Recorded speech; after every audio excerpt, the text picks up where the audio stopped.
What if I told you that there are many scary moments from your childhood about being scared shitless? Any specific movie, TV show, book, or game that has either made you anxious or left you traumatized?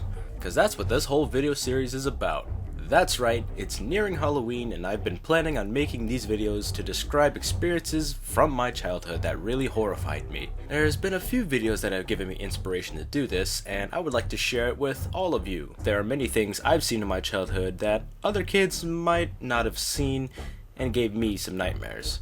Well, some. But the thought of these have still given me enough courage to dig back into my fears, so without further ado, let's begin with Bruce Almighty. I remember watching this movie as a kid a lot. Now you might say that this movie is not a kid's movie, or what? Bruce Almighty scared you? Don't be a weenie! You'd be right about those things. However, there's one thing that really got to me as a kid. From the DVD version of this movie, I used to go to the deleted scenes a lot. And here is what scared me. The current scene in the movie was Bruce humiliating Evan in the position he wanted and never got, and makes him do all sorts of embarrassing things by possessing his body with God's powers. The deleted scene shows him getting a nosebleed. A very bad one. Now, just the thought of bleeding uncontrollably wasn't the only thing. It's Evan's crying that made me very sad and scared. Then it gets worse.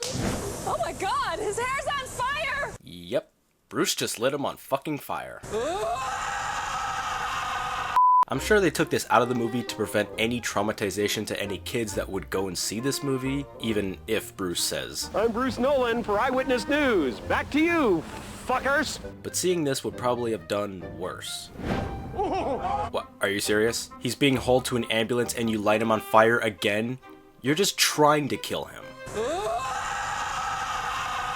Next on my list is Nacho Libre. Now, I honestly don't remember anything from this movie, and quite frankly, I hate this movie. The same people who made School of Rock and Napoleon Dynamite made this piece of garbage. And Nickelodeon says, yeah, let's help you make this movie. I should probably point out that I don't like School of Rock as well. However, I'd watch that movie over this one. For how much of this film I forgot, it's pretty much the entire thing. But I do remember this joke. Today is especially delicious. Mira. Ew. Basically, if you don't know what this movie's about, Jack Black's character is an orphan in Mexico, and as a kid, he always wanted to be a lucha libre wrestler. The orphanage that he's at doesn't tolerate that kind of profession, and they force him to cook the food. He is then sent to pick up a bag of leftover chips from the orphanage from some restaurant that gives him this shit, and is attacked by this homeless guy. He takes the food. Jack Black's character later sets up a trap to get his attention. Ew. He asks him to team up with him to become a wrestling partner and win some money so he can help feed the orphanage. If we win, we get 200 pesos! Long story short, he and the homeless guy get their asses kicked every match. Here's what creeped me out. So Jack Black and his partner go to this party to meet up with this wrestler dude that never takes his mask off and want to tell him that they're ready for the big league or something. This lady sees this guy and immediately gets creeped out at her staring at him.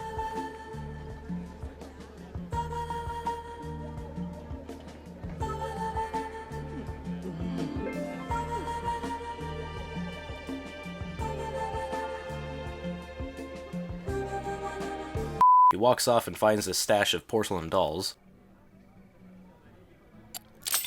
I forgive you. Come here, soldier.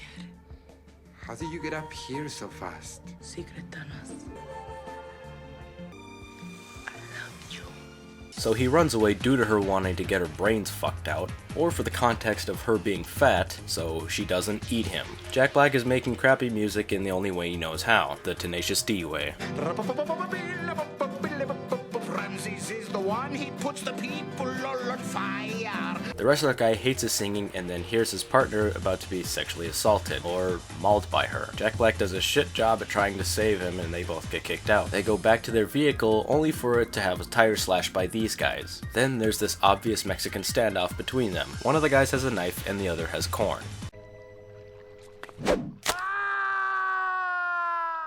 Holy shit, Nick! A guy chucks an ear of corn on a stick into another guy's eye socket, and this is okay for a kid's movie? Seriously?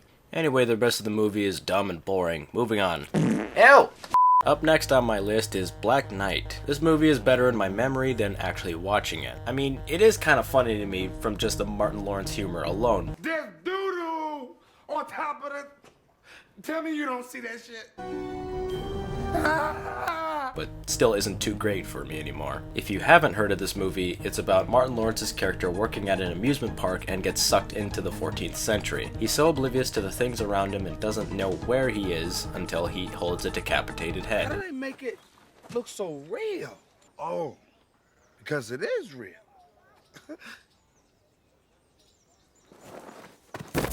So how does it get sucked into the 14th century, you ask? Actually, to be honest, this is the only scene I remembered from this movie when I was a kid. Mainly because this was the only scene I saw. So he and his friends sword fight on the bridge, and then Martin Lawrence sees some jewelry in the moat. That's gotta be worth a lot of money. Oh, hold on, let me get something to get that out. Hold on. Wait, why are you reaching for it? Your friend just said he'll get something to get it out. So anyway, he tries to grab the necklace, and then this happens.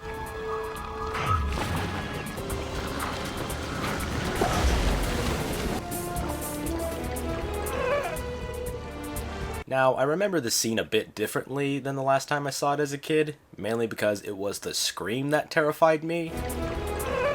That's it. Also, by the way, when I found out what the name of this movie was, I got to watch it, and you might recognize something. Brother lost in the woods? Not good.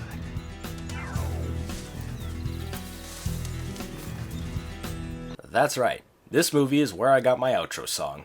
Kinda funny how it worked out, isn't it? Next on my list is Harry Potter and the Chamber of Secrets. If the first movie didn't scare you at all, then this is the movie that will make you shit your pants. We've got a tree that tries to murder you. Which leads me to ask, why is there a rampaging tree on the school's grounds? Seriously, I'm sure if you go near that thing it'll try to kill you. But Harry and Ron get the car stuck in it, so I guess it's justified? Then we've got ugly plant roots that scream at annoyingly high pitches that'll kill you if you hear it.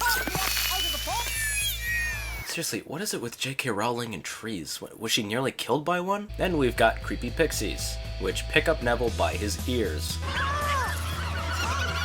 which Lockhart can't do anything about. Pesky pixie pest the newbie! Then we've got creepy whispers,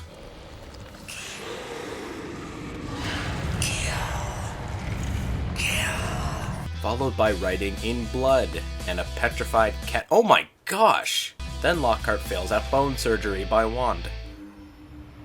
It's, you can no longer feel any pain.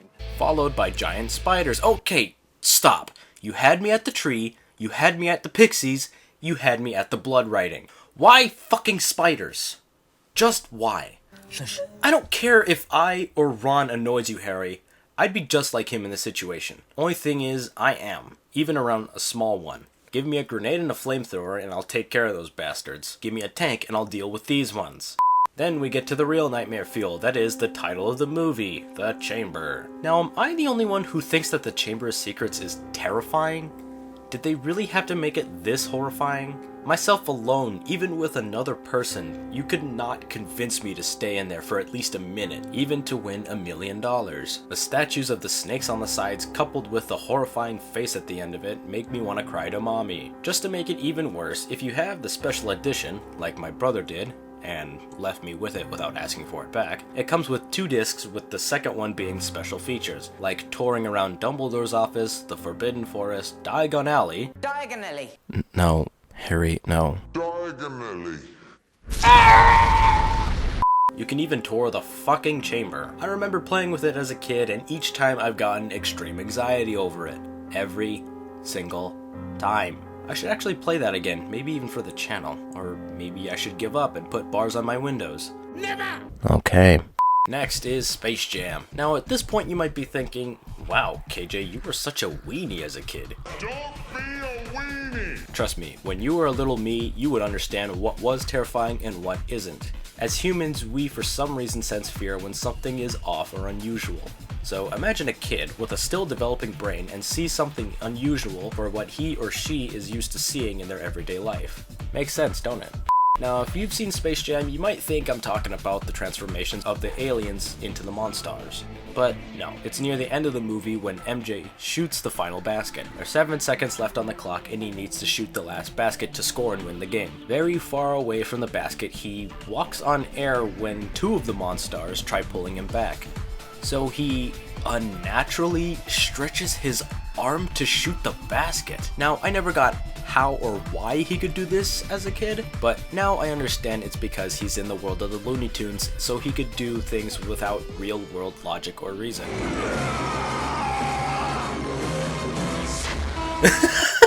Okay, now as I'm recording this, I'm realizing that Michael Jordan just stops mid-air with the background while the Monstars are still falling. Either the animation department didn't realize this or just didn't care. Either way, it's still pretty funny. Next up is Spice World, the Spice Girls movie. Yes, as a child I was into the Spice Girls, and yes, I still like their music even to this day. Got a problem with that? No. Good. Getting back into the movie was very nostalgic, and the movie is very full of weird and wacky moments. The murderer is Father Colonel Murphy. Spice Girls split up. Think how many copies of the paper will sell with a headline like that? Filled with the Spice Girls music in between. So let's start with... Oh, yeah. I forgot this movie always started off with scary. Get it?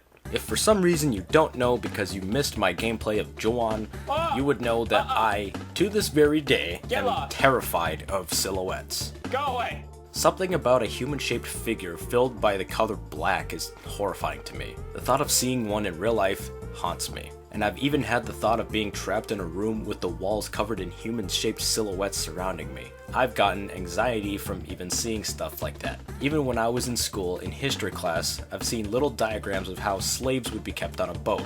It just creeps me out. Getting back on track, the intro to the Spice World movie introduces me to my nightmares, and... Okay, really? Baby Spice's intro scared me the most out of the rest of them. Then, after all of them introduced me in the most horrifying way possible, even my favorite one has to be scary, they all have to make me shit my pants. But hey, it's the Spice Girls, I can do this. So at some point in the movie, they go to a boot camp and stay at this mansion, and the music is now making me shit my pants.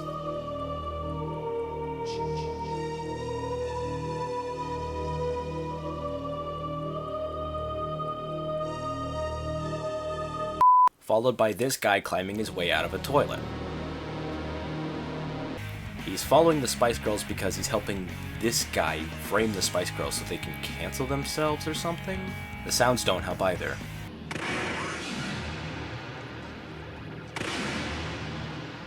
Near the end of the movie, they need to go to their big finale concert, and their bus driver is now gone. So my favorite Spice Babe decides she will take the wheel. Hey! That's my bus! Well, you should have stayed in the bus now, Meatloaf. You dingus. These guys are Hollywood producers and they're talking to this guy who is the Spice Girls manager, wanting to make a Spice Girls movie. And they're describing what's going to happen with the Spice Girls so he gains his confidence in the girls more. And the sequence of events, coupled with the guy's dialogue, kind of freaked me out as a child. Now the Spice Bus is racing across London. Guys are diving into fountains. And then suddenly, they're on top of the bus. Why? The rules! What are the rules? They're on the bus for no other reason other than to put themselves in peril.